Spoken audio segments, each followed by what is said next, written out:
एक गांव में रतन नाम का अमीर युवक रहता था, जो दिन भर आवारा फिरता रहता था।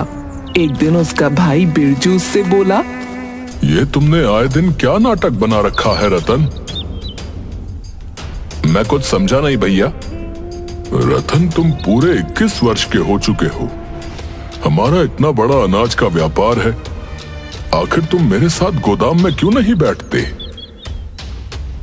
भैया, ये मेरे खेलने कूदने की उम्र है, मेरा अभी काम करने का बिल्कुल भी मन नहीं है। रतन, माँ और पिताजी के जाने के बाद तुम ही मेरी जिम्मेवारी हो। मैं नहीं चाहता कि तुम दिन भर ऐसे ही आवारा गर्दी करते रहो। कल को मुझे तुम्हारा विवाह भी करना है। सीधे सीधे क्यों नहीं कहते भैया कि माँ और पिताजी के जाने के बाद मैं आपको बोझ लगने लगा हूं? रतन की बात सुनकर बिरजू क्रोधित होकर बोला, अपनी जुबान को लगाम दो रतन। तुम अपने बड़ों से बात करने की बिल्कुल तमीज भूल गए हो। रतन बिरजू की बात को नजरअंदाज करके क्रोधित होकर घर से बाहर निकल गया। तभी बिरजू की पत्नी आरती आकर बिरजू से बोली, रतन अब जवान हो चुका है, आपका उसे इस तरह डांटना शोभा नहीं देता। सुना तुमने आरती, उसने क्या कहा? मैं उसे बोझ समझता हूँ। आप चिंता मत कीजिए, धीरे धीरे वो सब समझ जाएगा। इधर रतन गांव में फिर से आवारा गर्दी करने लगा। तभी उसकी नजर मुखिया की बेटी झुमरी पर पड़ी। रतन उसके पास जाकर बोला, मैं तुमसे काफी दिनों से बात करना चाह रहा था झुमरी। देखो रतन, मैं तुमसे तंग आ चुकी हूँ। तुम गांव में मुझसे इस तरह की बातें करते हो और गांव वाले मेरे और तुम्हारे बीच को लेकर कुछ और ही समझते हैं। उन्हें जो समझना है समझने दो। जल्दी बोलो, क्या बात करनी है? झुमरी, मैं तुमसे प्रेम करता हूँ और तुमसे विवाह करना चाहता हूँ। रतन की बात सुनकर झुमरी का गुस्सा 7वें आसमान पर पहुंच गया। मेरे पिता इस गांव के मुखिया हैं रतन, और वो मुझे कॉलेज सिर्फ इस वजह से पढ़ने भेजते हैं कि उन्हें मुझ पर भरोसा है। मैं उनके विश्वास को नहीं तोड़ सकती। आइंदा अगर मेरे पीछे आए ना और मुझसे बात करने की कोशिश की तो मैं तुम्हारी शिकायत अपने पिताजी से कर दूंगी। तुम्हें जिससे शिकायत करनी है तुम कर सकती हो। अगर तुम्हारे पिताजी गांव के मुखिया हैं तो मैं भी कोई कम अमीर नहीं हूँ। तुम्हारे पिताजी जैसों को खरीद सकता हूँ मैं। इतना कहकर रतन वहां से चला गया। शाम को जब रतन घर आया तो उसने देखा कि मुखिया उसके भाई बिरजू के पास बैठा था। बिरजू रतन से बोला, ये मैं क्या सुन रहा हूँ रतन? अब तुम आवारा गर्दी करने के साथ साथ लड़कियों को भी छेड़ने लगे? मैंने किसी को नहीं छेड़ा भैया। मैं मुखिया जी की बेटी से प्रेम करता हूँ, उससे विवाह करना चाहता हूँ। प्रेम करते हो? प्रेम शब्द का मतलब भी समझते हो तुम? तभी मुखिया बिरजू की ओर देखकर बोला, बिरजू, मेरा ख्याल है मेरे जाने के बाद तुम रतन को समझा देना। ये समझदार है, समझ जाएगा। नादानी में लड़के ऐसी गलतियां कर ही देते हैं।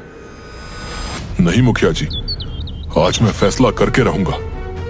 आज तो इसने हद पार कर दी है। इतना बोलकर बिरजू रतन से बोला, रतन, मैं तुम्हारा विवाह अगर मुखिया जी की बेटी झुमरी से करा दूं तो तुम उसे खिलाओगे क्या? तुम करते क्या हो? तुम्हारी महीने की आमदनी कितनी है? अपने भाई की बात सुनकर रतन का दिमाग पूरी तरह से खराब हो गया। भैया, मत भूलिए कि पिताजी ने अपने जीवन में बहुत सारा धन और संपत्ति बनाई है। उसमें से आधा हिस्सा मेरा भी है।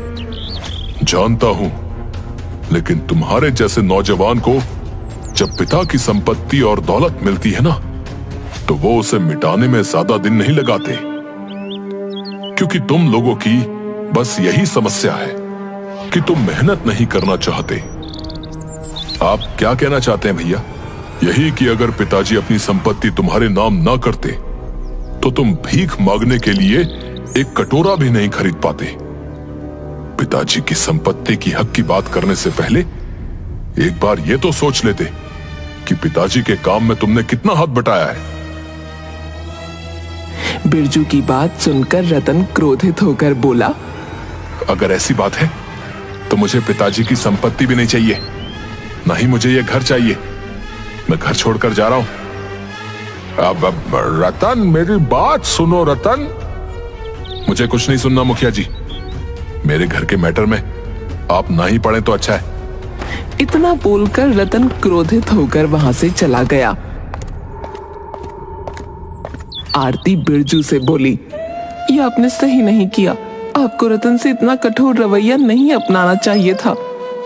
नहीं आरती, अगर आज मैं कठोर रवैया नहीं अपनाता तो रतन के हौसले और बुलंद हो जाते। जो भाई अपने छोटे भाई को डांटते नहीं, वो अपने भाई के सबसे बड़े दुश्मन होते हैं। रतन क्रोधित होकर अपने गांव की सीमा से बहुत दूर एक दूसरे गांव की ओर चला गया। उसके पास खाने तक के पैसे नहीं थे। रतन भूखा प्यासा थक हार कर एक गांव की सीमा पर बनी झोपड़ी के सामने बैठकर रोने लगा। आज अगर मेरे पिताजी और माँ जीवित होती तो क्या भैया मेरे साथ ऐसा व्यवहार करते? मेरा इस दुनिया में कोई नहीं है। रतन नहीं जानता था कि झोपड़ी के अंदर कन्हैया नाम का उसका ही हम उम्र युवक रहता था। कन्हैया उस झोपड़ी के बाहर निकलकर बोला, कौन हो तुम और मेरी झोपड़ी के बाहर तुम रो क्यों रहे हो? मेरा नाम रतन है। अगर तुम्हें अपनी झोपड़ी के सामने रोने से ऐतराज है तो मैं कहीं और जाकर रो लेता हूं। मेरा नाम कन्हैया है।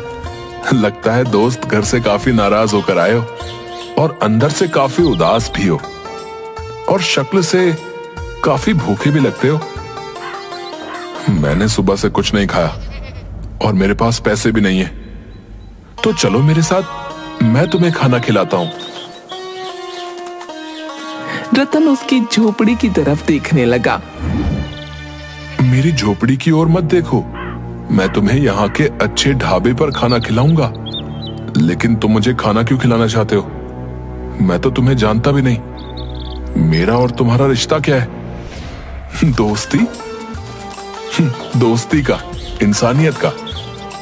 और इससे बड़ा दुनिया में कोई रिश्ता नहीं होता दोस्त। कन्हैया की आंखों में अपनापन देखकर रतन मुस्कुराते हुए बोला, ठीक है। कन्हैया रतन को ढाबे पर ले गया।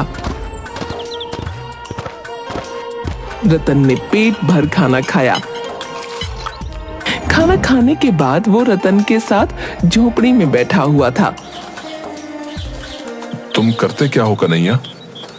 कुछ नहीं दोस्त, कुछ भी छोटा मोटा काम मिल जाए कर लेता हूं। छोटा मोटा काम? अब कहीं तुम चोरी वगैरह तो नहीं करते? अरे नहीं नहीं, छोटा मोटा काम से मतलब है छोटी मोटी मजदूरी। अपनी झोपड़ी को देखकर ये तो तुम समझ ही गए होगे कि ये झोपड़ी एक गरीब की झोपड़ी है। बचपन में ही माता पिता छोड़कर चले गए, तब से मैं अकेला ही हूं। जब तुम्हें अपनी झोपड़ी के बाहर अपने माता पिता को याद करते हुए देखा तो मुझे अपने माता पिता याद आ गए। एक समय में मैं भी अपने माता पिता को याद करके बहुत रोता था। अब क्या मैं भी तुम्हारी झोपड़ी में तुम्हारे साथ रह सकता हूं? यह भी कोई पूछने की बात है? मेरी झोपड़ी में 2 ही चारपाई हैं। एक हमेशा खाली पड़ी रहती थी, शायद ये तुम्हारे लिए ही थी। रतन कन्हैया से बात करते करते ही सो गया। अगले दिन रतन कन्हैया से बोला, अब अगर तुम्हें कोई ऐतराज ना हो दोस्त, तो क्या अब मैं भी तुम्हारे साथ मजदूरी कर सकता हूं? रतन, तुम्हारे कपड़े देखकर ही मैं समझ गया था कि तुम कोई अमीर घराने से ताल्लुक रखते हो। तुम्हारे हाथ बता रहे हैं कि तुमने आज तक कभी कोई भारी वजन नहीं उठाया। तुम रहने दो। अब नहीं, काम को लेकर मेरे भैया ने मुझे ताना मारा था। मैं भी काम कर सकता हूं, मैं तुम्हारे ऊपर बोझ नहीं बनूंगा।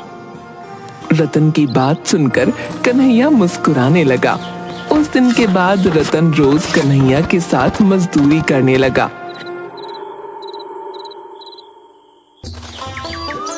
कुछ ही दिनों में वो दोनों गहरे दोस्त बन गए। मगर रतन कभी कभी अचानक उदास हो जाता था। ये तुम अचानक उदास क्यों हो जाते हो? अगर तुम्हें घर की याद आती है तो तुम चले क्यों नहीं जाते? नहीं, मेरे परिवार वाले मुझे बिल्कुल भी प्यार नहीं करते। अगर थोड़ा सा भी करते होते तो वो मुझे ढूंढते हुए यहां जरूर आते। एक दिन कन्हैया और रतन गांव की सड़क पर बने हुई छोटी सी दुकान पर चाय पी रहे थे। तभी एक लग्जरी कार आकर रुकी। उस लग्जरी कार में बिरजू और आरती निकलकर बाहर आ गए। रतन, हमने तुम्हें कहां कहां नहीं ढूंढा, तुम यहां हो। चलो घर चलो। मैं घर नहीं जाऊंगा भैया। रतन, जिद मत करो। मैंने तुमसे जो भी कठोर शब्द बोले मैं उसके लिए क्षमा मांगता हूं। तुम्हारे बगैर घर सुना है। रतन, अपने भैया को नहीं तो कम से कम अपनी भाभी की बात तो मान सकते हो। मैं तुम्हारी माँ समान हूँ। आज मुझे पूरा विश्वास था कि तुम जरूर मिलोगे। चलो घर चलो, मैं तुम्हारी पसंद के सारे व्यंजन बनाऊंगी और तुम्हारा विवाह झुमरी से करा दूंगी। अपनी भाभी की बात सुनकर रतन मुस्कुरा दिया और बगैर कन्हैया से मिले कार में बैठकर चला गया। रतन को इस तरह जाता देख कन्हैया को अंदर से बहुत बुरा लगा। कन्हैया मुस्कुराते हुए अपने आप से बोला, वाह रे दोस्त, एक बार मिलकर ही चले जाते। चलो कोई बात नहीं, तुम मिलकर नहीं गए तो क्या हुआ, लेकिन मैं तुमसे मिलने तुम्हारे घर पर जरूर आऊंगा। कन्हैया बेचारा उस दिन से अकेला रह गया। कुछ महीनों बाद कन्हैया को रतन की बहुत याद आने लगी। कन्हैया जानता था कि रतन किस गांव में रहता है।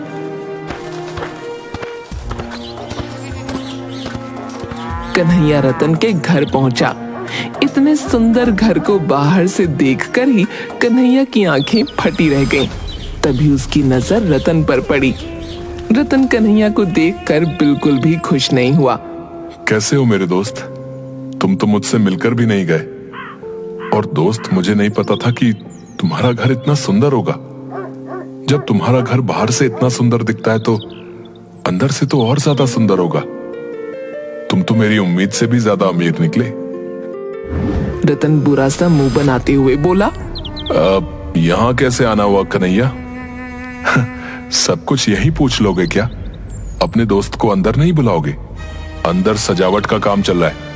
वो क्या है कि 2 दिन बाद मेरी मुखिया की बेटी झुमरी से शादी है और तुमने अपनी शादी में गरीब दोस्त को बुलाना भी गवारा नहीं समझा। देखो कन्हैया, मैं जानता हूं कि तुमने मेरी मदद की और तुमने मुझे खाना खिलाया और मुझे अपनी झोपड़ी में रहने के लिए एक चारपाई दी। तुम्हें उसके लिए जितने भी पैसे चाहिए मैं तुम्हें देने के लिए तैयार हूं। कन्हैया, तुम जानते नहीं मैंने जितना वक्त तुम्हारे साथ गुजारा है वो कितनी मुश्किल और मुसीबत से गुजारा है। इतनी सड़ी हुई और बदबूदार जगह पर मेरा दम घुटता था, इसलिए मैं कभी कभी वहां से भागने की सोचता था, मगर तुम्हें लगता था कि मैं उदास हो जाता हूं। रतन, तुम्हारी सोच बहुत छोटी निकली दोस्त। मैंने तुम्हें सच्चे दिल से अपना दोस्त माना था, इसीलिए तुम्हारी मदद की थी। कन्हैया, तुम में और मुझ में जमीन आसमान का फासला है। एक अमीर और एक गरीब दोस्त नहीं हो सकते। मैं नहीं चाहता तुम्हें यहां पर कोई और देखे जिससे मेरी बेइज्जती हो जाए, इसलिए तुम शांति से यहां से चले जाओ। रतन की बात सुनकर कन्हैया उदास हो गया और उदासी से मुस्कुराता हुआ बगैर कुछ कहे वहां से चला गया। कुछ महीनों बाद कन्हैया अपने गांव के एक रोड पर खड़ा था कि तभी एक कार तेजी से आकर एक पेड़ से टकरा गई। कन्हैया वहां खड़े लोगों से बोला, अरे देखो, वो कार एक पेड़ से टकरा गई। कन्हैया सहित सभी लोग वहां चले गए।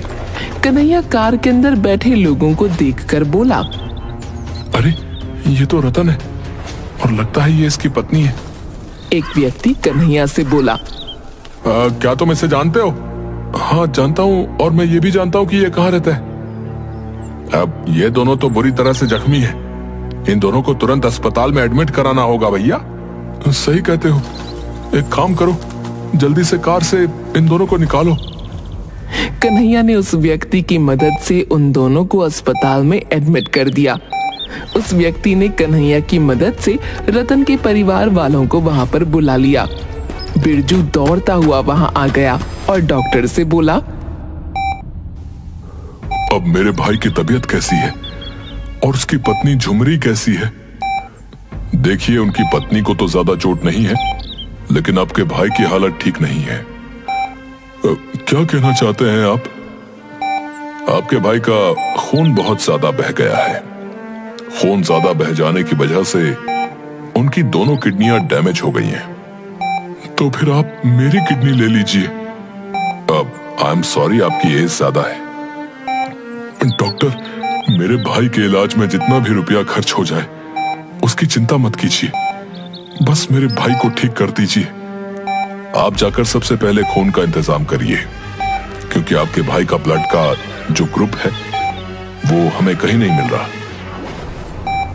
बिरजू पागलों की तरह खून का इंतजाम करने लगा, मगर उसे रतन के ब्लड ग्रुप का कोई ग्रुप नहीं मिला और हर किसी ने अपनी किडनी देने से मना कर दिया। कन्हैया चुपचाप डॉक्टर के पास आकर बोला, मेरा ब्लड ग्रुप चेक कर लीजिए डॉक्टर साहब। तुम कौन हो? रतन का दोस्त हूँ। डॉक्टर ने कन्हैया का ब्लड ग्रुप चेक किया।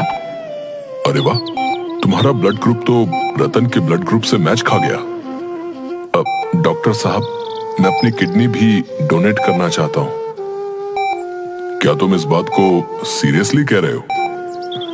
हाँ डॉक्टर साहब, रतन मेरा दोस्त है, उसकी नई नई शादी हुई है। मैं नहीं चाहता कि उसे कुछ हो जाए। जब रतन ठीक हो जाए तो मेरा मैसेज रतन तक आप जरूर पहुंचा दीजिएगा।